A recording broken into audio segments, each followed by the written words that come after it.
पुरी बड़चणा धर्मशाला BJP पाखु पड़े जदि लिखु साहू स्वाधीन सी बीजेपी एवं द्वितीय कथा हूँ जदि लिखु साहू एत टाणुआ हो गले 1.5 वर्ष भितर धर्मशाला कल्पतरु दास और प्रणव बलवंतराय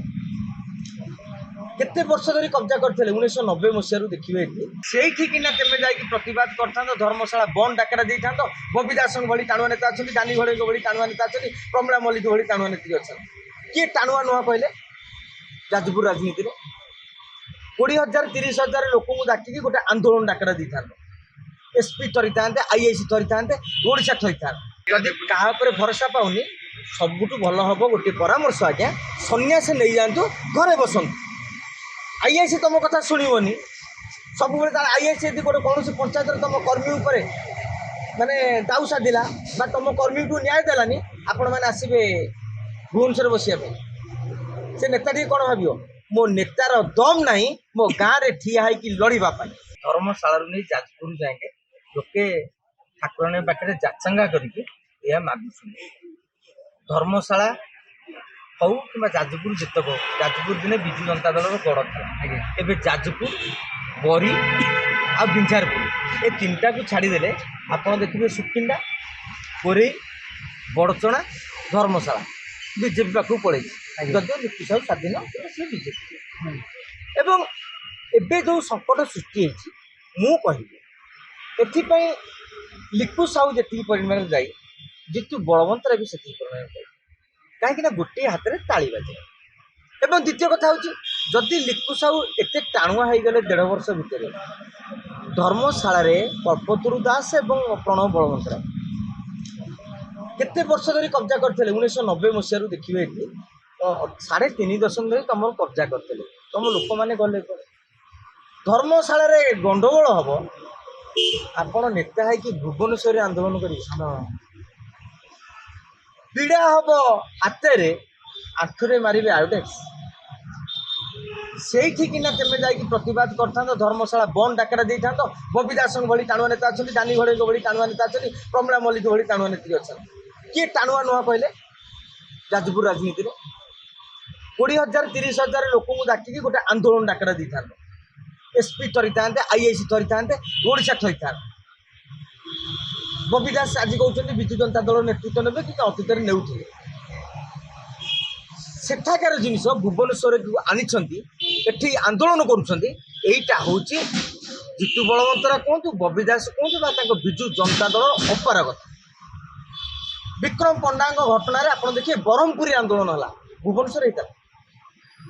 जाजपुर घटना धर्मशाला घटना आप भुवनेश्वर आसिक राति बस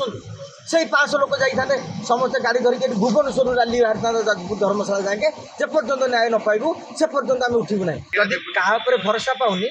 सबुठ भल हम गोटे परामर्श आज्ञा सन्यास नहीं जातु घरे बसंतु आईआईसी तुम कथा शुणवनी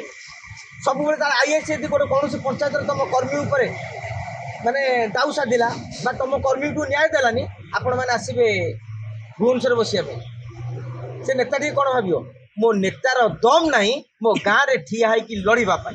गोटे मन रखी था जो आंचलिक स्तर में राजनीति हुए गोटे नेता तार दम देखाए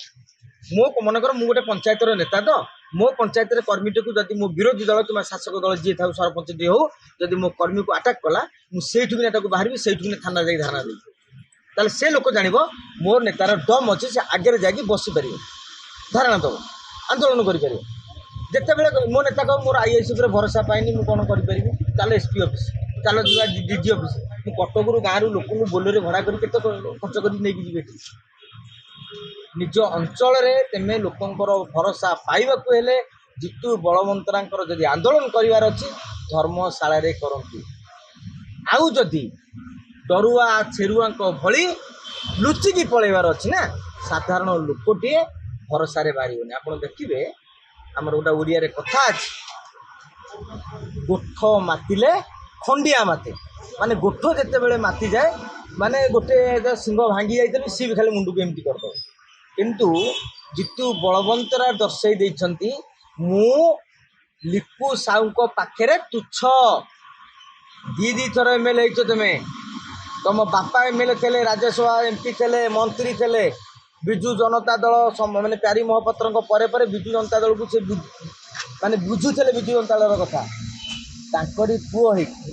ତୁମେ ଆସିବ ଏଠି ଆନ୍ଦୋଳନ କରିବ। ବବି ଦାସ ଟାଣୁଆ କଥା କହିବେ ଯାଜପୁରରେ ତମରି ଭାଇଙ୍କୁ ଆଟାକ୍ କରାଯାଉଛି, ତମରି କର୍ମୀଙ୍କୁ ଆଟାକ୍ କରାଯାଉଛି, ଦମ୍ ନାହିଁ ଆସିକି ଭୁବନେଶ୍ୱରରେ ଏଠି ଗଣମାଧ୍ୟମ ଆଗରେ ଡ୍ରାମାବାଜି କରିବେ। ଲୋକେ ଧୀରେ ଧୀରେ ସାଧାରଣ ଲୋକ କହିବେ ଆଙ୍କ ଇଏ ଡରିଗଲେଣି। ଲଢ଼େଇ କରିବାର ଅଛି, ଜାଗା ଉପରେ ଲଢ଼େଇ କର। ଯେଉଁ ପୋଖରୀରେ ମାଛ ଛାଡ଼ିଛ ସେଇ ପୋଖରୀରେ ମାଛ ଧରିବାକୁ ଚେଷ୍ଟା କର। ଛାଡ଼ିବ ବଡ଼ ପୋଖରୀରେ, ଖୋଜିବ ଯାଇକି ନଈରେ, ସେ ମାଛ ପାଇବ ତ। ଅନ୍ୟପଟେ ବିଧାୟକ ଲିକୁ ସାହୁ କହିଲେ ଏହା ହେଉଛି ବିଜେଡ଼ିର ଗୋଟେ ପ୍ରାୟୋଜିତ କାର୍ଯ୍ୟକ୍ରମ, ସେ ନିଜେ ବିଜେଡ଼ି ଏମିତି କରିଛି। ବିଜୁ ଜନତା ଦଳ ସେୟା ଦର୍ଶାଇ ଦେଇଛି। ଯଦି ତାଙ୍କ ଲୋକ ନ୍ୟାୟ ପାଇବା ପାଇଁ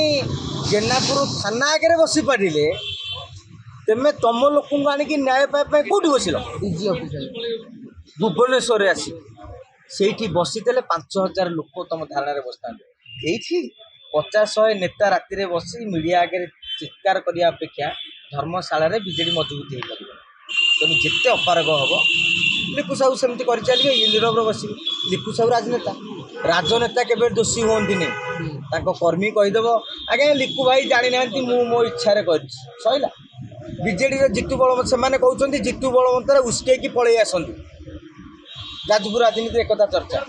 ହିମାଂଶୁଙ୍କ ଲୋକ ସିନା ଆଗକୁ ଯାଉଛନ୍ତି, ଜିତୁ ବି କଳିଟାକୁ ଉସ୍କେଇକି ଆସୁଛନ୍ତି। ତେଣୁ ଯାହା କହିବା କଥା ତମ ଧର୍ମଶାଳା ଲୋକଙ୍କୁ